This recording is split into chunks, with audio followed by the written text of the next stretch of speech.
مال مال تزلا مال تنام ما تنتظر زينجا تنام زينجا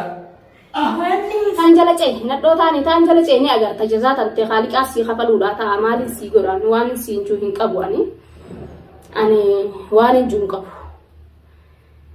ega namni hayyuma naga takkifu amatu maqabtu qabda amatu ite garagalchita male dhalaan akkanumatti lafa kaate sinjaaladhette sijaran marattu abba ilmaanii qaallicha dullacha nama guddaa moluun achitti dhaabbattu kana jala immaraatu jechuudha dhalaan antaanu manja. Assalamualaikum warahmatullahi wabarakatuh. Jira jirtani hordoftoota fi kabajamtoota keenya akkami nagaa qabtanii fayyaadha jirtanii jajjabaatanii alhamdulillah. Alhamdulillahi rabbil alamin obboleeyyan kiyyaa baga gammaddan na wajjin anilleen alhamdulillah mucaan kiyyanaa ba'uudhaaf harka ummata diinaa san harka mucaan kiyyanaa ba'u hedduu takkan gammadee haalan hedduu takka gammadee wallahi mucaa sanillee haalan hin galatoomfadha garuu alhamdulillah duraan durse alhamdulillah rabbil alamin oromooti yeesinillee bakkuma jirtanii du'aa'iin teessan waa hedduu na gargaartee kuno nabirallee dhaabbattanii hedduu na jajjabeessitanii ilmoon tiyyalleen ammallee naa baatee nagaa manatti naa galtee inshallah anis nagaan ilmoo tiyyasanii walluman arga galeeti du'aa'ii naa godha ammallee akkan angalee ilmoo tiyyasanii wal argu galuun fedha obboleeyyan kiyya biyya kana keessaan ilmaan kiyyatti galuu fedha. Ilmaan kiyyatti hin galuu fedha ilmaan kiyya saree nyaatuuf deemte akkatti ilaalee argaa ilmaan kiyya kana araddarratti sareen yaalaa nyaatte obboleeyyan kiyya ani taqaalcha kana argeetiin jira bakka anisa argeetiin jira duraan dursee durumarraa gaafuma tokkoffaatu obboleeyyan kiyya waa takkeessumaa waan qabu qaba malee dhalaan fayyaa nagaa akkanatti lafaa kaatee nama jala maraattu mucoo tanallee hin tuqaneen arrabsulleedha waa takkallee hangalata naa qabdi nama galataatina ilmooti yadiin harkaa naa deebiste hedduu takkan ishii galatoomfadhaa dhallee walullee haalan ishii galatoomfadhaa garuu an abbaa bilaale waa hunda rakkoo jabduu rakkoo cimtuu ka qabu isa malee dhalaa miti dhalaa hamma kana duraatu hundaa waan dhiifaman jaan dhalaan akkuma kiyya isaan waan qabu qaba malee dhalaan rakkoo hin qabdu waa takka dhalaan waan badii qabdu hin qabdu jechuu badii guddaa baalagee macarrashaa sharmuunni isa malee egaa maalin jaree waan juun hin jirre garuu alhamdulillah mucaa kiyya nagaan diina san harkaa naa dhufu alhamdulillah miyyoo sanillee haalan ishii galatoomfadhaa ishilleen tuquu maqaa ishilleen dha'u rabbiin jazaa guddoo rabbiin riskii guddoo bakka ishee buusu du'aa'iin godhaaf oromoo tiyya du'aa'ii naa godhaadhaa garuu akkan ilmaan kiyyatti galu qofa na jajjabeessaa na bira dhaabbadha waa hundaanuu ilmaan kiyyatti biyya kana keessaa na galchaan isiniin ja'a ani jaarsaa argeetiin jira jaarsi kiyya kana kunoo isinilleen argu jirtanii ega maalin godha waan hin godhu hin qabne jechuudha jaarsuma kiyyaa baalagee duraanuu fayyumaan dhalaa namaa hundaa wallola malee isumaa waan qabu qaba abumalmaan kiyyaa kana gaa guyyaa keessallee namatti ni dhuftin saayii duraan waarratti na agarre waan akkanaati hin beekuan garagalee jira natti fakkaatee guyyuma keessaa gaa sheexaanni garagalcheen saa rabbi saa araarama waan juun hin qabu kun jaarsa kiyyan juuni ani kuni abbaa ilmaa kiyyallee juuni numaa nattuun toltuu haalan hedduu tokkana jibbisiisee jira haalan macarrashatti irraa muradhee garaan kiyyallee irraa namuramee jira garuu ilmaan kiyya qofatti hin galuu fedha ilmaan kiyya wajjin shaararra taa'ee waniin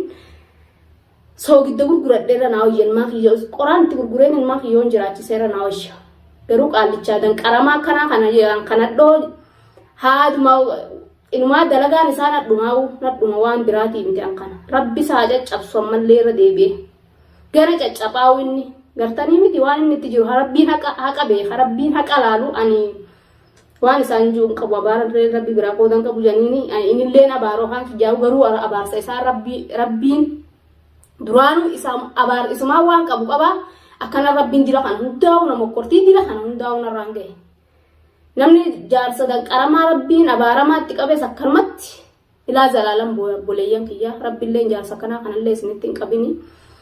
habakka hundaanuu jarjaraadha isinarra maalin jaamiti amma abbaa ilmaaniti waa hunda afaanin hin laaqu waa hunda afaanin hin haasa'u garuu an warroottan amma dura dhalaaleen akkatti jaarsa kiyya jala yaatan jee arrabsee waa hunda diliitti seen hundi dhiifaman isiniin jaan baalagee sharmuudhi jaarsuma kiyya kanadhoo barbaadu malee anadhoon isan barbaaddu dhugaa isaatti waan tuquun tuqa dhala rabbi itti qaddareen sagaa hin beekanii garuu antana ganti isaanii warri isaanii bira raamti yaa rabbi itti kadhatanii wanni baasanii haa muka jalatti baanii itti kadhatanii yoo fedhan abaarsa kuduraa rabbii qabanii abaarsa isaaniitu na ukkatti bokkoran saalmaa kiyya wajjin achi gabbee shaararra hon jiraadde naa wayyaan hoon hin galilleedha rabbiin garuu ilmaan kiyyaafin galuu fedha isaafi miti silaa dirree ilmaan kiyya jiraatu baatanii bakka inni jiru ija isaati ija isaan arguttuu galuun fedha dhugaan isinii maabboleeyyan kiyya hedduu takka namni guyyaa keessaa sitti garagalee guyyaa keessaa qayyarame ni jibbitaa dhugaa garaa keessaa si baabbaa ilmaan illee yoo taate garuu ani waan biyya tana keessatti wajjiin ta'ee qubuma qabdanii waan akka inni ta'ee ani as keessatti wajjiin ta'ee isiniin himu irra deebi'ee obboleeyyan kiyya qaalii nu jala hirtanii obboleeyyan keenyaa nu quba qabdan jechuudha hedduu takka naa cinqamtanii naa gadditanii naa gammadu gammaddanii nu wajjiin rakkoo teenya qooddatu jirtan akkasuma ammallee na bira dhaabbadhaa na jajjabeessadha biyya tiyyatti ilmaan kiyyatti nagalcha ilmaan kiyyatti galeetin anilleen gabbeetin goojoo bakka hunda ciiftanilleen gabbeetin muka jalattillee galee goojoo kireeffadhellee dalagaati akka dalagadhee irraa yooniin kafale ilmaan kiyya guurdifadha garuu ilmaan kiyya masaanuun irratti fidee ilmaan kiyya mataa keessa gadi hin dhaan odoon an jiru biyya kanatti irraa hafee jechuu kiyya odoon an jiru achitti fuudhee odoon an lubbuun jiru ilmaan kiyya hin booyanii alhamdulillah rabbiin garuu baga na jiraachisee odoon jiru waa hundaa ukatte addunyaa gubbatti na agarsiisee obboleeyyan kiyya wanni na aarsee sammuu tiyya tana hunda gara nagalchee sammuun tiyya na tuqamtee waa meeqarra ga'ee sammuun tiyya tun hundinuu na gara galtee isinillee qubuma qabdanii ammallee sammuun tiyya tun tafekkilii nan jirtu garuu ilmaan kiyyatti dafee oduma naanna'ee fayyaa qabu ilmaan kiyyalleen akka na arganiin barbaada obboleeyyan kiyya garuu akka isaatiin sila'anii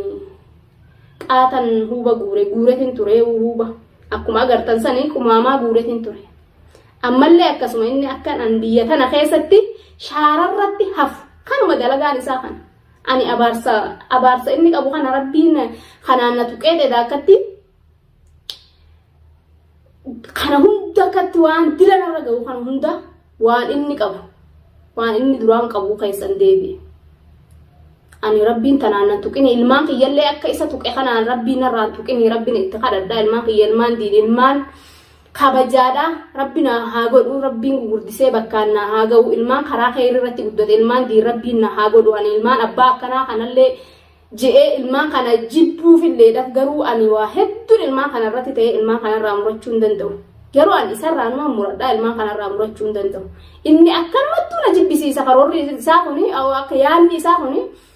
ana kanmattu namni edaa hoguma ol biran jirre hoguma addaan fagaate ilmaa waa hundaa'u argaa haguma addaan baane kanattu waa hedduun argaa jira wanni deemtu kun hundi isumaa waan qabu qaba fayyuma dhalaa namaa arrabsee maal je'ee dilii seenaan malee edaa baga iccitii isaa baaftee atillee naa galatoomee mucaa isa biratti argamu garuu haddaalleen hedduu takka ijoolleen hundinuu kakara isaa dubbattu jirtu haala isaa akka inni baalagee ta'e argu jiran akka inni maraachii asirratti na hambisuu fedhu arganii jiran akka daa'imni galatii yaa'u numan galati inshallah an oromoo bal'oon qaba ummata bal'aan na bira jira nan galaa miti galeetiin boonee ilmaan kiyyaa wajji alhamdulillah gattaa'ee nagaan shukriitii godhee rabbii kiyyatti galata galfadhaan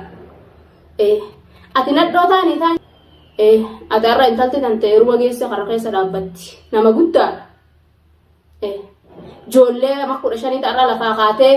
akkanatti shakartee oowwitee akkatti olii gacceetu miti jechuu kiyya nama waa hunda beeku nama waa meeqa keessa kutee nama bu'aa bayii meeqa keessa kutee bakka tana ga'ee yaa rabbii kiyya jettee rabbii kee kadhattee ibaadaa tantee gootee irra suyyuuddee haaliqa keetitti boo'uu qabda ture sila tun xiqqoodha amma mama keessatti mana fincaanitti kuftee caccabtu tun xiqqishoodha ganaadha tante gana tanaaf akkana godhatta waan guddaa sirra ga'u ta'a gana hojii guddoo sirra ga'u ta'a dalagaa haaliqa haaliin inni arga abbaa miskiina lafatti miskiina darbee hin dhiisu an garuu rabbiin kiyya mala naadhee biyya tana keessaa nani baasa numan ba'anis atuu mala siidhee haalinni gargaarsa rabbii wajjiin oromolleen gargaarsa sii taatee waa hundaanuu numa baatee as keessaa galte anilleen hedduu takka iyyee jechuudha saniifuu anis akkasuma numan baha biyya tana keessaa sitti nafu rabbiin naa mijjeessinaan ani guyyaa boruu magaalaa tana keessaa baafadheetiin jira waan sirra ga'u ganaadha agaru teessa garuu gana agarta anaa mitii beekita sirraan geessu inshaallah alhamdulillah bilal kiyya garuu naa galu alhamdulillah nan arga ummaa isaa ummaan teessii dhufti ilmootisha Inshaallah ilmaa kiyya nan galaa haati isaanii lubbuun odoo jirtu waan biraa haadha biraan barbaaddu ilmaan kiyya haati isaanii duune har'an waan jira kun alhamdulillah faraqaa kan ta'eeti sababa kan keeti kun hundi qabiyya kana keessatti illee narra ga'ee rakkoon dilli si jalalleedha ilmaan kiyya hojii si qajeelchitee na hambifte tun hundinuu sababa kan keeti waan xifaa ati deemtuni saniifu obboleeyyan kiyya du'aa'ii naa godha na jajjabeessa na bira dhaabbadha ilmaan kiyyatti na galcha wanni nan isiniin ji'u tanumaa fi oloo ba'e malee miidiyaa kanarratti illee bahuu jibbeetiin jira irratti illee bahuu hin jiru jechuudhaan inshaallah garuu tabbaa bilaal ganaadha ta'isa ganarraa kafalamu keessi ani immoo jabaadhaa biyya kana keessaa mala naadhaan isiniin ja'anillee bahuudhaan fedhaa obboleeyyan kiyyaa inshaallah rabbiin na laaffisee guyyaa boruu kanatti as keessaa bahuun fedhaa rabbiin na haa baasu ani isa Allah harraamataa godhuuf waan ji'uun hin qabu garuu ilmaan kiyyaa rabbiin itti na haa galchu du'aa'ii naa godha.